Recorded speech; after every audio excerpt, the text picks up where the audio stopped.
Hello guys, welcome to your YouTube channel pupil teacher. तो आज के वीडियो में हम बात करने वाले हैं साइकोलॉजी के टॉप मोस्ट इम्पॉर्टेंट कॉन्सेप्ट के बारे में। तो ये हमारा पार्ट 2 होने वाला है। अगर आपने इससे पहले पार्ट 1 को नहीं देखा है तो आप चैनल पे जाके देख सकते हो। उसमें हमने टॉप मोस्ट इम्पॉर्टेंट कॉन्सेप्ट को भी डिस्कस किया है। तो फिलहाल करते हैं आज की वीडियो को शुरू। तो 7th हमारा कॉन्सेप्ट था classical conditioning theory. Classical conditioning theory से बहुत बार क्वेश्चन आते हैं। सबसे पहला क्वेश्चन बनता है यहाँ पे, who is known as the father of classical conditioning theory, यानी कि क्लासिकल कंडीशनिंग थ्योरी के जनक कौन है? तो पैवलव। कई बार आपसे क्वेश्चन आता है कि पैवलव ने हमें कौन सी थ्योरी दी है? तो पैवलव ने हमें क्लासिकल कंडीशनिंग थ्योरी दी है। Next, this theory is based upon stimulus and response. आपकी जो क्लासिकल कंडीशनिंग थ्योरी है वो बेस्ड है आपके पास स्टिमुलस और रिस्पॉन्स के ऊपर, यानी कि उद्दीपन और अनुक्रिया के ऊपर आधारित आपके पास क्लासिकल कंडीशनिंग थ्योरी है। नेक्स्ट बात, पैवलव कहाँ के रहने वाले थे? तो ये एक रशियन साइकोलॉजिस्ट थे, रूस के थे। नेक्स्ट क्वेश्चन जो क्लासिकल कंडीशनिंग थ्योरी से आता है कि पैवलव ने एक्सपेरिमेंट कंडक्ट आके किसके ऊपर किया था? जो एक्सपेरिमेंट था वो किसके ऊपर किया गया था? तो डॉग के ऊपर। पैवलव ने कुत्ते के ऊपर प्रयोग किया था, जिसमें कि इन्होंने सलाइवा और फूड के बीच एक कनेक्शन के बारे में बताया था। तो यहाँ से जो बेसिक क्वेश्चन आता है कि नेचुरल स्टिमुलस क्या था या कौन था? तो जो भोजन था आपका फूड, वो आपके पास प्राकृतिक उद्दीपन का कार्य करता था। आपसे क्वेश्चन आता है कि नेचुरल स्टिमुलस डैश, तो वो आपके पास फूड आपका एक प्राकृतिक उद्दीपन नेचुरल स्टिमुलस था। नेक्स्ट चीज बेल, जो कि आपके पास घंटी थी, वो एक आर्टिफिशियल स्टिमुलस था, यानी कि कृत्रिम उद्दीपन था। आपसे क्वेश्चन में बहुत बार पूछा जाता है कि आर्टिफिशियल जो स्टिमुलस था वो कौन था? तो आपके पास बेल थी। नेक्स्ट चीज सलाइवा। सलाइवा आपके पास नेचुरल साथ ही साथ एक आर्टिफिशियल रिस्पॉन्स का कार्य किया था। अगर फूड की बात करें, अगर आप नेचुरल स्टिमुलस दोगे, प्राकृतिक उद्दीपन दोगे, तो आपको रिस्पॉन्स भी नेचुरल ही आएगा। सबसे पहले इन्होंने ये चीज़ बताई थी। नेक्स्ट चीज़, अगर आप प्राकृतिक उद्दीपन और जो आर्टिफिशियल है कृत्रिम उद्दीपन, इन दोनों को इकट्ठा देते हो, तब भी जो रिस्पॉन्स है वो आपके पास नेचुरल ही आएगा। पर अगर आप कभी भी आर्टिफिशियल स्टिमुलस देते हो अकेले, तो आपका जो रिस्पॉन्स होगा वो भी आर्टिफिशियल ही आएगा। बट अगर आप आर्टिफिशियल और नेचुरल स्टिमुलस दोनों इकट्ठा देते हो, तो आपका जो रिज़ल्ट आता है वो नेचुरल आता है। ये चीज़ हमेशा ध्यान देना, बहुत बार क्वेश्चन आता है कि अगर नेचुरल स्टिमुलस दिया जाए तो जो रिस्पॉन्स है वो किस प्रकार का होगा? नेचुरली होगा। नेक्स्ट चीज़, अगर natural stimulus plus artificial stimulus दोनों इकट्ठे दिए जाए तो रिस्पॉन्स कैसा होगा? वो आपका नेचुरल होगा। बट अगर आप सिर्फ और सिर्फ आर्टिफिशियल स्टिमुलस देते हो तो आपका जो रिस्पॉन्स होगा वो भी आर्टिफिशियल ही माना जाएगा। नेक्स्ट, एट्थ जो हमारा कॉन्सेप्ट है ऑपरेंट कंडीशनिंग थ्योरी। आपकी ऑपरेंट कंडीशनिंग थ्योरी के जो फादर है, जनक है, वो B.F. स्किनर है। अब क्वेश्चन आता है आपके पास, who is known as the father of operant conditioning theory, यानी कि ऑपरेंट कंडीशनिंग थ्योरी के जनक कौन है? तो B.F. स्किनर है। कई बार क्वेश्चन आता है कि B.F. स्किनर ने हमें कौन सा सिद्धांत दिया है, यानी कि कौन सी थ्योरी दी है? तो आपका आंसर होगा ऑपरेंट कंडीशनिंग थ्योरी। जो आपकी ऑपरेंट कंडीशनिंग थ्योरी है वो B.F. स्किनर के द्वारा दी गई है। नेक्स्ट क्वेश्चन बनता है, B.F. Skinner belongs to. आखिर जो आपके B.F. स्किनर है वो कहाँ के थे? तो वो अमेरिका के रहने वाले थे, अमेरिकन थे, ठीक है। Next, this theory is based upon reward and punishment. आपकी जो ऑपरेंट कंडीशनिंग थ्योरी है वो आपके पास बेस्ड है रिवॉर्ड और पनिशमेंट के ऊपर, साथ ही साथ रीइंफोर्समेंट के ऊपर, यानी कि पुनर्बलन के ऊपर। नेक्स्ट जो यहाँ से क्वेश्चन आता है, box name.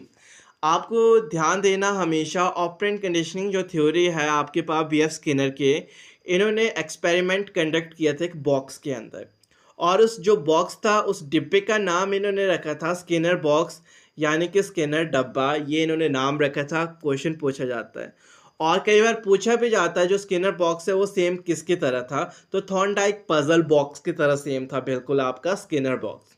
Next is experiment conduct on. आखिर जो आपके बीएफ स्किनर थे इन्होंने एक्सपेरिमेंट किसके ऊपर कंडक्ट किया था, तो बीएफ स्किनर ने एक्सपेरिमेंट कंडक्ट किया था रैट एंड पिजन के ऊपर, यानी कि चूहा और कबूतर के ऊपर एक्सपेरिमेंट कंडक्ट किया गया था बीएफ स्किनर के द्वारा। कई बार आपसे क्वेश्चन भी आता है कि चूहे और कबूतर के ऊपर एक्सपेरिमेंट किसने कंडक्ट किया था, किसने प्रयोग किया था, तो बीएफ स्किनर ने किया था।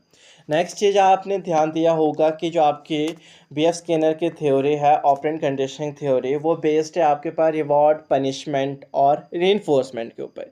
अब ध्यान देना, जो पनिशमेंट होती है वो दो प्रकार की होती है, एक आपकी पॉजिटिव होती है और एक नेगेटिव होती है। आपका जो दंड होता है एक सकारात्मक होता है और एक नकारात्मक रूप में दिया जाता है। बट आप चाहे पनिशमेंट पॉजिटिव वे में दो, नेगेटिव वे में दो, बच्चे का जो बिहेवियर है वो हमेशा डिक्रीज ही होएगा, घटेगा, बच्चे का व्यवहार घटेगा। आपसे क्वेश्चन पूछा जाता है कि अगर हम बच्चे को पनिशमेंट दें यानी कि दंडित करें तो बच्चे का जो व्यवहार है वो इंक्रीज होगा या डिक्रीज होगा, तो आपका आंसर होगा डिक्रीज। ध्यान देना, पनिशमेंट दो प्रकार के, सकारात्मक चाहे नकारात्मक, दोनों जिस तरीके से दो बच्चे का जो व्यवहार है वो हमेशा घटेगा। नेक्स्ट चीज़ है रेनफोर्समेंट यानी कि पुनर्बलन। ये भी दो प्रकार का होता है, एक होता है पॉजिटिव और एक होता है नेगेटिव। एक आपके पास होता है सकारात्मक, एक नकारात्मक। आप चाहे बच्चे को पॉजिटिव रेनफोर्समेंट दो चाहे नेगेटिव रेनफोर्समेंट दो, बच्चे का बिहेवियर इनक्रीज होएगा यानी कि बच्चे का व्यवहार बढ़ेगा। एक और चीज़ आपके पास थी रिवॉर्ड यानी कि पुरस्कार। बच्चे को आप रिवॉर्ड दोगे, जो बच्चा है उसका बिहेवियर इनक्रीज ही होगा यानी कि बढ़ेगा। तो यहाँ से भी कई बार क्वेश्चन आते हैं। नेक्स्ट बात जो यहाँ से पूछी जाती है कि reinforcement theory as given by, आपकी जो रीइंफोर्समेंट थ्योरी है, पुनर्बलन जो सिद्धांत है, उसके बारे में किसने बात की है या किसने दिया है, तो बीएफ स्किनर ने। रिवॉर्ड और पनिशमेंट के बारे में किसने बात की है, बीएफ स्किनर ने। बट स्टिमुलस और जो आपके पास रिस्पॉन्स है यानी कि उद्दीपन और जो अनुक्रिया है उसके बारे में जो बात की गई है वो हमारी की थी पैवलव ने। नेक्स्ट कॉन्सेप्ट हमारा स्टार्ट होता है ninth, socio culture development theory यानी कि सामाजिक सांस्कृतिक विकास। सोशियो कल्चर डेवलपमेंट थ्योरी हमें दी गई थी लेव वाइगोस्की ने, यानी कि सामाजिक सांस्कृतिक विकास के सिद्धांत के जो जनक माने जाते हैं वो हमारे पास वाइगोस्की है। दूसरे तरीके से जो क्वेश्चन पूछा जाता है कि वाइगोस्की ने कौन सी थ्योरी दी है, तो सोशियो कल्चर थ्योरी हमें वाइगोस्की ने दिया। और वाइगोस्की हमारे एक कंस्ट्रक्टिविस्ट है यानी कि रचनावादी। आपको मैंने पहले भी बताया है, एक जीन प्याजे है और दूसरे आपके वाइगोस्की है, ये दोनों आपके कंस्ट्रक्टिविस्ट है यानी कि रचनावादी। वाइगोस्की का मानना था कि समाज से ही हमारा विकास होगा। इन्होंने जो मेन कार्य किया है, मेन स्ट्रेस दिया है, वो सोशल इंटरेक्शन को दिया है। अगर एक बच्चा समाज में जाता है, समाज में जुड़ता है, उसके थ्रू बच्चे की डेवलपमेंट होगी। नेक्स्ट बात अगर करें तो वाइगोस्की हमारे एक रशियन साइकोलॉजिस्ट है, रूस के रहने वाले हैं। क्वेश्चन पूछते जाता है, सोशियो कंस्ट्रक्टिविस्ट है यानी कि सामाजिक रचनावादी है आपके। नेक्स्ट, थ्री इम्पॉर्टेंट एस्पेक्ट्स यानी कि थ्री इम्पॉर्टेंट तत्व इन्होंने हमें दिए थे। एक था सोशल इंटरेक्शन, दूसरी हमारी लैंग्वेज और तीसरा हमारा कल्चर। ये तीनों के तीनों मेन कारक या फिर फैक्टर इन्होंने दिए थे। सोशल इंटरेक्शन, जब एक बच्चा समाज में जाएगा, समाज में जुड़ेगा, वहाँ के नियम, उनसे बातचीत करेगा, उसका डेवलपमेंट होगा, ये इनका मानना था, क्योंकि समाज में जाएगा तो समाज से हमारा विकास होगा। नेक्स्ट चीज़ भाषा, लैंग्वेज इन्होंने सबसे इम्पोर्टेंट टूल माना है। अगर आपसे कई बार पूछ दिया जाए कि वाइगोस्की के अनुसार सबसे इम्पोर्टेंट टूल कौन सा है, तो वो हमारे पास भाषा है। अगर हमें समाज में इंटरेक्ट होना है, सोशल इंटरेक्ट होना है, कम्युनिकेट करना है, तो वहाँ पे हमें भाषा की आवश्यकता होगी, क्योंकि बिना भाषा के ना तो हम कम्युनिकेट कर सकते हैं, अपने विचारों का आदान प्रदान नहीं कर सकते, तो भाषा सबसे इम्पोर्टेंट टूल है एक। थर्ड इन्होंने बात की थी कल्चर यानी कि हमारी संस्कृति। सबसे इम्पोर्टेंट रोल प्ले करती है। जब बच्चा अपनी संस्कृति को समझेगा, अपने कल्चर को समझेगा, तो उस प्रकार से भी बच्चे का विकास हो जाएगा। तो अगर कभी पूछा जाता है कि समाज से हमारा विकास होगा, ये किसने कहा है, तो ये वाइगॉस्की ने कहा है। नेक्स्ट इन्होंने हमें कुछ बातें बताई थी, जैसे कि ZPD, zone of proximal development. आपसे क्वेश्चन आता है कि ZPD के बारे में किसने बात की थी, जोन ऑफ प्रॉक्सिमल डेवलपमेंट किसने दिया है हमें, तो वो वाइगॉस्की ने दिया। ये एक ऐसा एरिया है जहाँ पे एक पर्सन को MKO की ज़रूरत होती है, यानी कि मोर नॉलेजेबल अदर। आपसे क्वेश्चन आता है कि जोन ऑफ प्रॉक्सिमल डेवलपमेंट जो कि ZPD है, इस एरिया में हमें किस प्रकार के पर्सन की आवश्यकता होती है, तो MKO पर्सन, यानी कि मोर नॉलेजेबल अदर, जिसको हमसे ज़्यादा ज्ञान हो, उसकी आवश्यकता होती है। और ZPD जो आपका एक जोन है, यानी कि जो एरिया है, वहाँ पे जो एक हेल्प दी जाती है वो एक टेम्परेरी हेल्प होती है, जिसको कि स्कैफोल्डिंग बोला जाता है। आपसे पूछा जाता है ZPD के दौरान, यानी कि जोन ऑफ प्रॉक्सिमल डेवलपमेंट पे जो हेल्प दी जाती है वो क्या क्या होती है, किस प्रकार की होती है, तो वो एक स्कैफोल्डिंग होती है। और जो स्कैफोल्डिंग होती है वो एक टेम्परेरी हेल्प होती है। नेक्स्ट चीज, ग्रेटेस्ट टूल किसने दिया है, वो हमें दिया है वाइगॉस्की ने, जो कि एक भाषा है।